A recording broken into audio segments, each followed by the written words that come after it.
तांदळाची घावणं कशी असावी तर अशी जाळीदार, लुसलुशीत किंवा कुरकुरीत. आता घावण छान असं कुणाला कुरकुरीत आवडतं, कुणाला लुसलुशीत आवडतं, पण ते करण्यासाठी कसब लागतं. ते छान असं पातळ तरीही लुसलुशीत किंवा कुरकुरीत हवं तसं आपण करू शकतो. तर त्यासाठी बऱ्याच गोष्टी आपल्याला पाळाव्या लागतात. तर आजच्या व्हिडिओमध्ये आपण बघणार आहोत की उत्तम प्रकारची घावणं कशी करायची. घावणं आपण चटणीसोबत खातो, कुणाला अशीच सुद्धा खायला आवडतात, तर काही जण घाटल्यासोबत खातात. तर नमस्कार यूट्यूबकर, सरिताच्या स्वयंपाकघरात म्हणजेच आपल्या सरिताज किचनमध्ये आज आपण गौराईंचं आगमन होणार आहे ना, तर त्यानिमित्ताने घावन घाटलं कसं करायचं ते बघणार आहोत. चला करूया.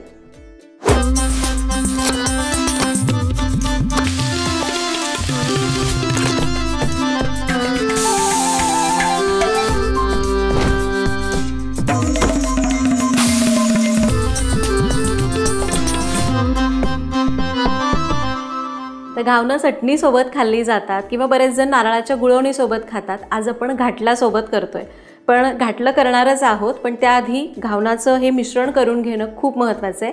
ते आधी करायचं आहे. त्यासाठी साहित्य काय लागणार आहे ते बघूयात. तर त्यासाठी इथं मी या कपने सगळं साहित्य मोजून घेतलेलं आहे.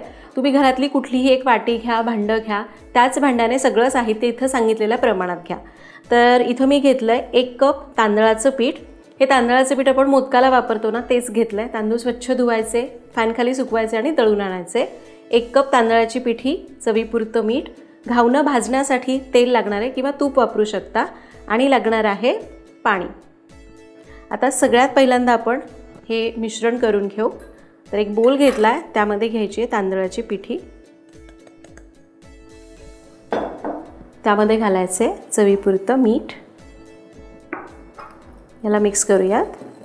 आता घावणाचं मिश्रण करत असताना पाण्याचं प्रमाण व्यवस्थित येणं खूप महत्त्वाचं आहे. तर अंदाजे सांगू का, समजा जर 1 वाटी पीठ घेतलं ना, तर त्याच्या दुप्पट ते 2.5 पट पाणी लागतं. तर मी तुम्हाला शेवटी सांगेन की मी एकूण किती पाणी घेतलं आहे आणि कन्सिस्टन्सी कशी असावी. लगेच सगळं पाणी ॲड करायचं नाही, नाहीतर गुठळ्या होतात आणि त्या नीट मोडता येत नाहीत. सुरुवातीला साधारण पाऊण कप पाणी घातलं आहे. आता याच्यातल्या गुठळ्या आधी मोडून घ्यायच्यात.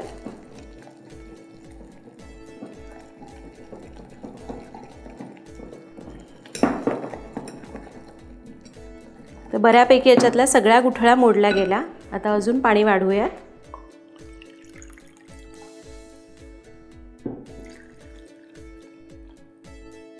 तर कमीत कमी दुप्पट पाणी तर लागतंच, पण अगदी तांदूळ कुठला आहे त्याच्यावर पाण्याचं प्रमाण थोडंफार वाढू शकतं. तर 2.5 ते 3 पट पाणी. पण आपल्या या तांदळाला किती पाणी लागतं हे मी सांगेन. तर 1 कप तांदूळ घेतले होते, त्यासाठी मी 2 कप पाणी घातलं आहे. आणि हे बघा, मिश्रण इतपत पातळ झालं आहे. म्हणजे एकदम अगदी पाण्यासारखं पातळ नको आहे. दूध कसं असतं, दुधापेक्षा किंचित दाटसर पाहिजे. तर आपलं हे घावणाचं पीठ भिजतं आहे, तोपर्यंत घाटल्यासाठी साहित्य काय लागणार आहे ते बघूयात. तर त्यासाठी इथं मी घेतला आहे 1 कप ओला नारळ. एकतर तुम्ही चव करून घेऊ शकता, पण मी इथं त्याची पाट खरबडून स्लाईस करून घेतलेला आहे. 1 कप ओला नारळ घेतला आहे. त्याच्यासाठी लागेल 1 कप बारीक चिरलेला गूळ, किंवा तुम्ही प्रमाण कमी जास्त करू शकता. 2 ते 3 चमचे तांदळाची पिठी घेतली आहे. अर्धा चमचा सुंठ पावडर, पाव चमचा वेलची पावडर आणि 1 चमचा खसखस लागेल. आणि त्याचबरोबर आपल्याला लागणार आहे पाणी. आता घाटलं करण्यासाठी आपल्याला पातेलं घ्यायचं आहे. पातेल्यामध्ये किंवा तुम्ही कढईमध्ये कशातही करू शकता. तर इथं मी पातेलं घेतलं आहे. गॅस चालू करूयात. आणि घाटलं करायला खूप सोपं आहे बरं का. फक्त काय आहे, नारळाचं प्रमाण आहे ना, काही जणांकडे कमी, काही जणांकडे जास्त वापरलं जातं. आता पातेलं घेतलं आहे, त्यामध्ये घ्यायचं आहे बारीक चिरलेला गूळ. बऱ्याच जणांकडे साखरेचं सुद्धा केलं जातं घाटलं, पण त्याच्यासाठी आपलं गाईचं दूध वापरलं जातं. गूळ घातला. तर यामध्ये घालायचे पाणी. तर साधारण गूळ आपण घेतला त्याच्या 2.5 ते 3 पट पाणी घालायचं. पाणी घातलं. आता गॅस मोठा करायचा आहे आणि गूळ विरघळेपर्यंत याला असंच ढवळत राहायचं आहे. तर अगदी 2 मिनिटातच गूळ संपूर्ण विरघळला आहे. पाण्याला मस्त उकळी आलेली आहे. उकळी आली की गॅस कमी करायचा आहे आणि यामध्ये घालायचं आहे तांदळाचं पीठ. आता हे तांदळाचं पीठ असंच न घालता आपल्याला याच्यामध्ये पाणी घालून याची स्लरी करायची आहे. खूप नाही, थोडं थोडं पाणी घालायचं आणि याला मिक्स करायचं आहे. तुम्ही जर डायरेक्ट तांदळाचं पीठ घातलं ना तर त्याच्या गुठळ्या होतील.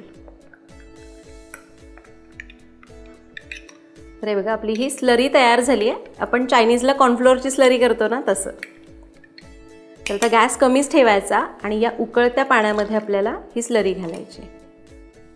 थोडी थोडी स्लरी घातली की याला मिक्स करायचं. थोडी स्लरी घातली, आता उरलेली स्लरी सगळी घालून घेते. तुम्हाला जर वाटलं की स्लरी जास्त होतीये किंवा कमी पडतीये तर तुम्ही त्याप्रमाणे प्रमाण कमी जास्त करू शकता. आता ही तांदळाची स्लरी घातली. आता गॅस कमीच ठेवायचा आहे आणि याला 2 ते 3 मिनिटं मंद आचेवर शिजू द्यायचं, म्हणजे ते तांदळाचं पीठ चांगलं शिजतं आणि घाटल्याला एकसंधपणा चांगला येतो. आपलं हे घाटलं असं मंद आचेवर शिजतंय तोपर्यंत आपण हा जो नारळ घेतला आहे याची मिक्सरमध्ये थोडंसं पाणी घालून पेस्ट करून घेऊया. तर आपली मस्त पांढरी शुभ्र नारळाची पेस्ट तयार झालेली आहे. आणि ही पेस्ट होत होती तोपर्यंत इकडे बघा मी हे सुद्धा छान उकळून घेतलं आहे. पातळ आहे पण घाटलं छान एकसंध दिसतंय. आता गॅस कमीच ठेवायचा आहे आणि या उकळत्या घाटल्यामध्ये घालायची आहे नारळाची पेस्ट. नारळाची पेस्ट घातली, त्याचसोबत घालूयात सुंठेची पावडर. तर या घाटल्याला ना तुम्ही वेलची पावडर बाकी काही घालू नका, पण सुंठ पावडर नक्की वापरा. वेलची पावडर आणि भाजून घेतलेली खसखस. गॅस कमीच ठेवायचा, याला चांगलं मिक्स करायचं आहे. आता बघा किती छान दिसतंय घाटलं, पण नारळसुद्धा चांगला शिजायला हवा म्हणून अजून एक 2 ते 3 मिनिटासाठी मंद आचेवर याला असंच उकळायचं आहे. झाकण ठेवायचं नाही, फक्त मध्ये मध्ये असंच ढवळत राहायचं. तर एक 3 ते 4 मिनिटं घाटलं पण मंद आचेवर उकळून घेतलं आहे. नारळ घातल्यानंतर हे बघा किती मस्त दिसतंय, रंग मस्त आला आहे आणि अगदी व्यवस्थित कन्सिस्टन्सी आलेली आहे. त्यातली ती खसखस अगदी छान दिसते आहे.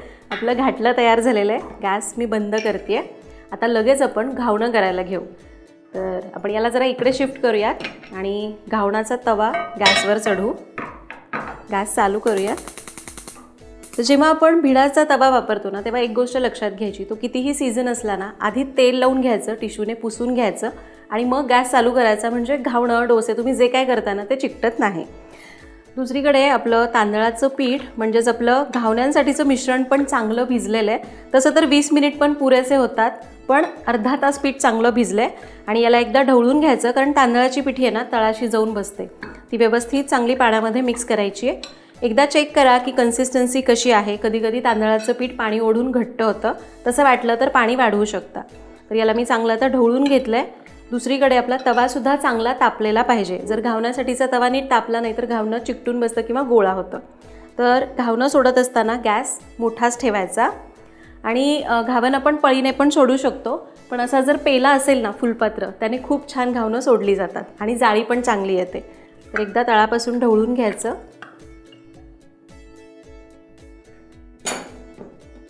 गॅस आपल्याला मोठाच ठेवायचा आहे आणि वरून घावणं सोडायची.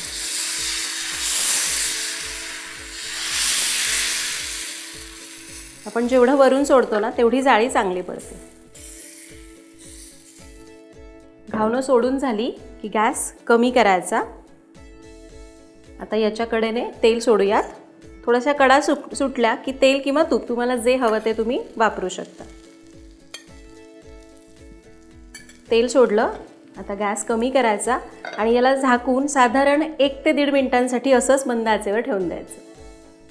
तर एक 2 मिनिटं झालेली आहेत. मंद आचेवर आपण याला झाकून ठेवलं होतं आणि हे बघा मस्त घावण तयार झालेलं आहे. याच्या कडा आपोआप सुटलेल्या आहेत. याला आपण फक्त सुरीने किंवा उलथण्याने काढून घ्यायचं. बऱ्याचदा काय होतं की कडा सुटत नाहीत, मग अशी सुरी वगैरे वापरली की छान सुटतं. तर छान असं घावण तयार झालेलं आहे.